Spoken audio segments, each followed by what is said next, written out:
இந்த ஆண்டிற்கான முதல் சட்டப்பேரவை கூட்டம் வருகிற 6ஆம் தேதி ஆளுநர் RN ரவி உரையுடன் தொடங்க உள்ளதாக தற்பொழுது கூறப்பட்டிருக்கிறது. இது குறித்தான கூடுதல் விவரங்களுடன் இணைகிறார் எம்முடைய செய்தியாளர் செலினா. இது குறித்தான விவரங்கள்.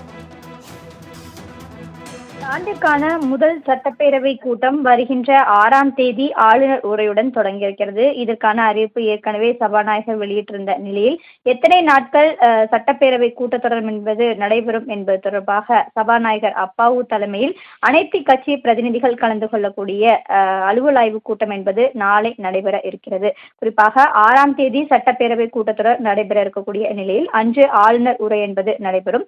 அதனைத் தொடர்ந்து 7ஆம் தேதி மறைந்த சட்டமன்ற உறுப்பினர் EVKS இளங்கோவன் அவர்களுக்கு இரங்கல் தீர்மானம் என்பது வாசிக்கப்படும். அன்று ஒரு நாள் இரங்கல் தீர்மானத்தோடு சட்டப்பேரவை ஒத்திவைக்கப்படும். அதனைத் தொடர்ந்து 2 அல்லது 3 நாட்கள் சட்டப்பேரவை கூட்டத்தொடர் என்பது நடைபெறும் என்று எதிர்பார்க்கப்படுகிறது. இது தொடர்பாக அனைத்து கட்சியின் சார்பாக ஒவ்வொரு பிரதிநிதிகள் ஆலோசனை கூட்டத்தில் கலந்து கொள்ள இருக்கிறார்கள். நாளை தலைமை செயலகத்தில் சபாநாயகர் அப்பாவு தலைமையில் இந்த ஆலோசனை கூட்டம் நடைபெற இருப்பதாக தகவல் வெளியாகி இருக்கிறது. அதனைத் தொடர்ந்து எத்தனை நாட்கள் முழுமையாக சட்டப்பேரவை கூட்டத்தொடர் என்பது நடைபெற இருக்கிறது என்பது தொடர்பாக தெரிவிக்கப்படும்.